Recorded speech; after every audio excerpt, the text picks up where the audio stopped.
Okay, hai, Assalamualaikum. Nama saya Nur Syakila.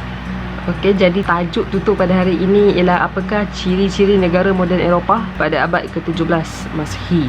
Okay, so kita kena tahu moden itu apa. Okay, moden ni merupakan sebuah pembaharuan. Okay, pembaharuan yang berunsurkan kemajuan lah. Kisah dalam apa-apa aspek pun yang bertentangan daripada konsep sebelumnya ataupun konsep tradisional.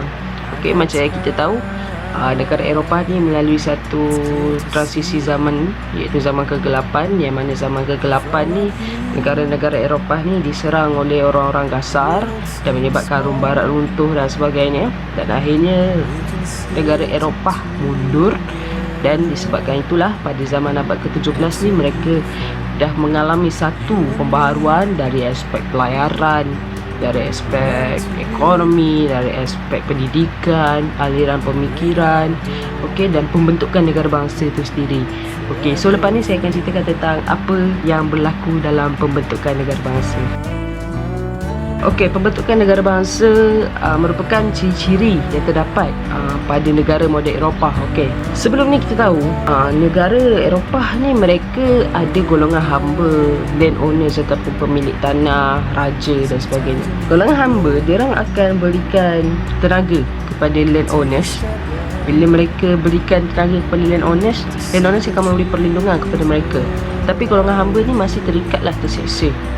Okay, tapi bila adanya zaman abad ke-17 ni, kita ada golongan pertengahan, iaitu golongan pedagang dan pengusaha, yang mana kedua-dua golongan ini mereka mula untuk mencari perlindungan daripada kuasa yang lebih besar, kuasa kerajaan pusat ke dan sebagainya, dan mereka percaya golongan pemilik tanah ini tidak mampu memberikan mereka perlindungan sebab mereka nak pergi berdagang, nak melaksanakan konsep ekonomi dengan lebih luas. Jadi daripada situasi ini, golongan pertengahan ini mereka mula untuk berfikiran tentang pembentukan negara bangsa melalui kewujudan raja sebagai pemerintah negara.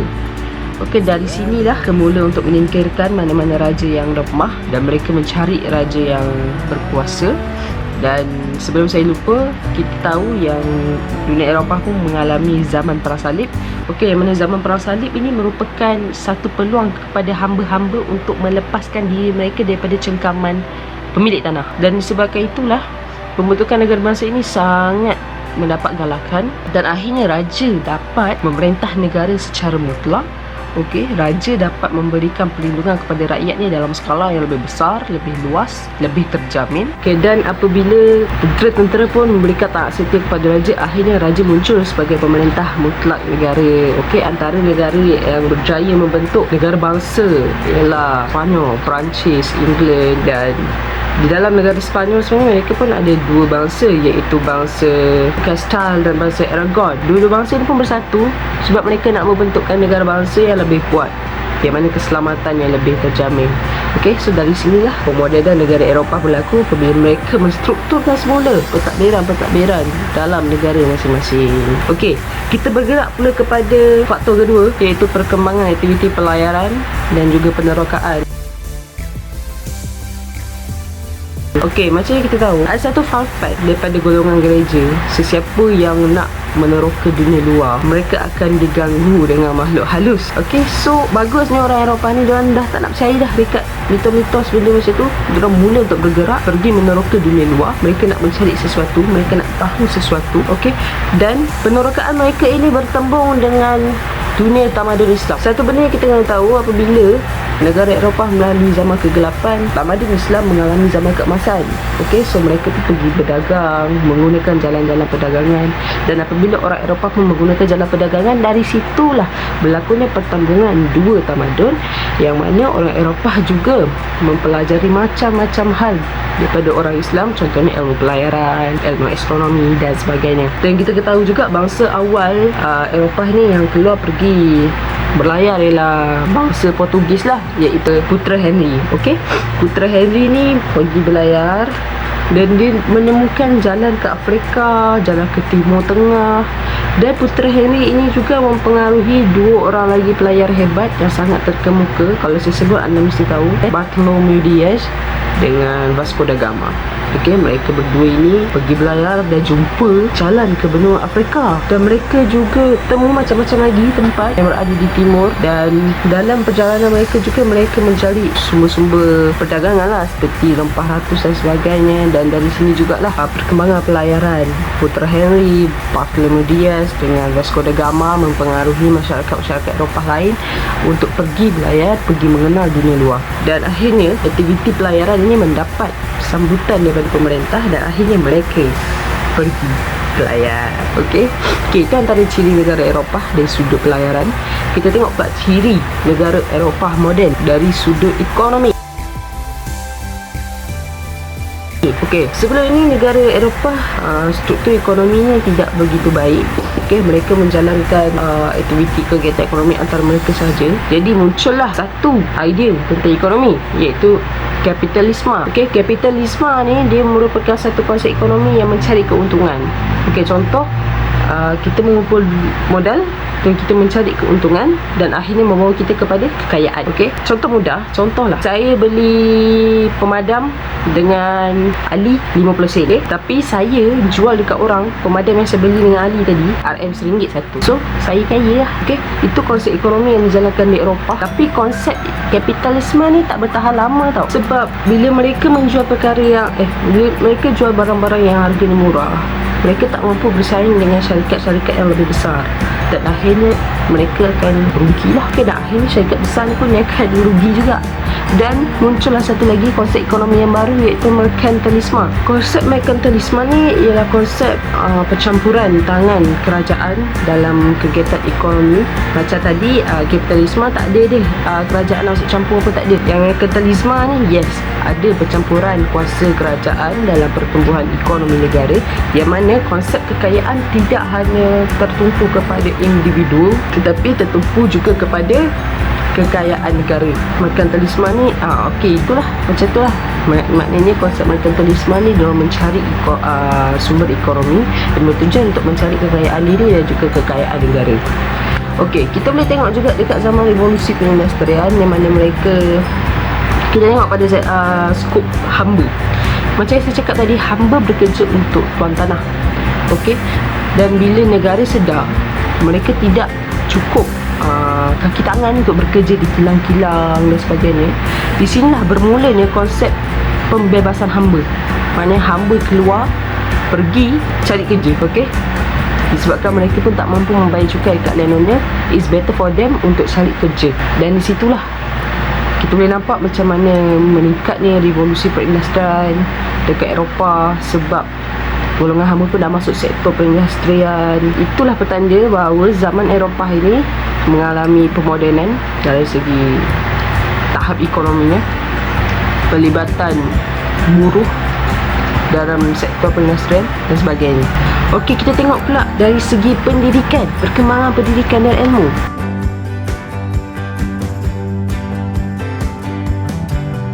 Okey, setelah jatuhnya Rom Barat, masyarakat Eropah sangat tersisih daripada pendidikan, dan peluang ini diambil oleh golongan gereja. Golongan gereja lah yang menebarkan ilmu berkenaan dengan hujan.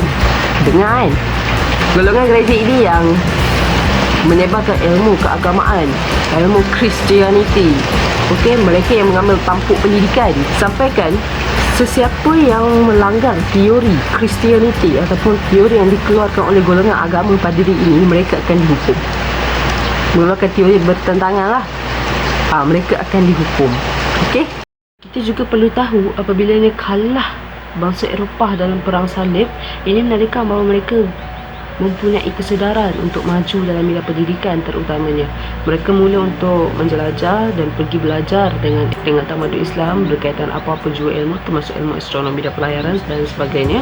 Okey, dan juga kehadiran mesin cetak pada ketika itu memberikan satu kemudahan kepada bangsa Eropah melakukan kegiatan pengedaran buku. Jadi dengan adanya pengedaran buku ini, golongan pertengahan juga dapat meningkat menafikan tahap keilmuan mereka, tahap kadar celik huruf mereka, dan pembudayaan membaca buku ini berlaku sangat cemerlang pada zaman Eropah ketika itu. Okey, apabila golongan pertengahan sudah mengamalkan pembudayaan membaca buku, tak dapat dinafikan muncul juga pelbagai universiti-universiti yang ternama pada hari ini, iaitu University Oxford, University Cambridge di England.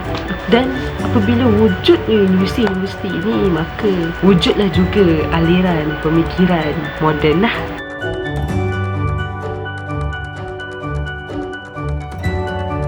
Okey, fahaman skeptikal ni sebenarnya merupakan fahaman yang menerapkan unsur rasa nak tahu, keinginan yang terlalu tinggi untuk mengetahui tentang sesuatu perkara. Okey, contohnya bangsa Eropah ni mereka mula untuk menolak mana-mana hujah ataupun fakta yang tidak ada bukti kukuh tentang sesuatu perkara. Mereka mula menolak untuk menerima kenyataan-kenyataan yang dikeluarkan khususnya golongan padri, dan mereka mula untuk mencari kebenaran. Dan golongan intelektual juga, mereka mula menyedari bahawa kehidupan di dunia pada masa itu bukan persiapan untuk mereka menghadapi kehidupan sepasnya lah. Dan dari situlah mereka mula untuk melakukan penyelidikan, pencarian tentang bukti, tentang kebenaran. Mereka mentafsir sesuatu benda, mereka tidak lagi menerima hujah-hujah yang plastik. Okey, itu antara aliran skeptikal. Yang kedua, kita ada aliran sekularisme. Aliran sekularisme ni sebenarnya aliran yang mengasingkan fahaman keagamaan dengan kehidupan harian. Jadi golongan bangsa Eropah ini, mereka tidak lagi menerima sesuatu berunsurkan agama, tetapi mereka mula mengamalkan konsep objektif, rasional. Mereka mula menggunakan akal mereka. Mereka tidak bergantung kepada agama sahaja. Kemunculan aliran sekularisme ni dapat dilihat apabila golongan aristokrat mula untuk menunjukkan minat mereka terhadap kemewahan, terhadap bangunan-bangunan yang cantik. Boleh dilihat apabila elemen sekularisme ni semakin meningkat apabila bangsa Eropah mula menunjukkan minat pula dalam bahagian kesusasteraan. Dan mereka dah tak bergantung kepada agama sangat. Mereka mencari kehidupan dunia mereka sendiri, dan akhirnya pengaruh kepada golongan gereja dah merosot dan menyebabkan kehidupan dalam kalangan bangsa Eropah itu menjurus kepada keseronokan lah. Baiklah, muncul juga aliran pemikiran individualisme. Okey, individualisme ni sebenarnya dia bukanlah konsep yang menekankan tentang individualistik ataupun selfish. Individualisme ni muncul apabila mereka mula untuk berfikiran memperbaiki diri mereka dari segi kualiti ataupun taraf hidup mereka ketika itu. Kita tahu bangsa Eropah ketika itu berada pada satu fasa kemunduran. Jadi bila mereka sudah mula meneroka, menukar konsep ekonomi ke arah yang lebih baik, ke mula untuk meletakkan mindset memperbetulkan kualiti hidup, dan akhirnya mereka mula untuk pergi bekerja, untuk pergi membuat sesuatu perkara yang membawa keuntungan kepada mereka. Maknanya mereka sendiri nak majukan diri mereka. Itu konsep individualisme. Kita juga lagi satu konsep, iaitu konsep humanisme. Okay, humanisme ni lebih kurang maksudnya ialah pengetahuan tentang manusia lah, yang mana konsep ini banyak dipelopori oleh golongan-golongan humanis. Golongan humanis ni, diorang gemar untuk ajar masyarakat itu mencari kebahagiaan di dunia. Jadi mereka menerangkan bahawa manusia sepatutnya tidak perlu untuk bersikap pasrah semata-mata terhadap nasib mereka, tetapi mereka perlu untuk pergi mencari dan membina kehidupan bahagia di dunia. Okey, maknanya mereka ingin mencari kebahagiaan di dunia lah. Okey, itu berdasarkan konsep humanisme. Baik, kesimpulan kan perubahan-perubahan yang berlaku dari segi pembentukan negara bangsa secara pemerintahan monarki, perubahan ekonomi kapitalisme, merkantilisme, dan juga perubahan berlaku pada zaman revolusi perindustrian, bermulanya aktiviti pelayaran, penerokaan, perkembangan pendidikan dan ilmu sehingga wujudnya universiti, dan wujud juga para intelektual yang mengetengahkan teori-teori kehidupan seperti humanisme, skeptikal, sekularisme dan sebagainya. Jadi memang tak dapat dinafikan bahawa abad ke-17 ini sebenarnya merupakan penanda aras bahawa bangsa Eropah sudah mula menunjukkan kemodenan mereka kepada dunia, dan akhirnya pemodenan ini menjadi identiti kepada bangsa Eropah, dan pemodenan ini juga menjadi tunjang kepada bangsa Eropah yang semakin berkembang maju sehingga kepada hari ini. Baik, itu saja. Sekian daripada saya. Pergi pasar beli makanan, beli air silap selasih. Segala kecacatan mohon dimaafkan. Sekian, terima kasih.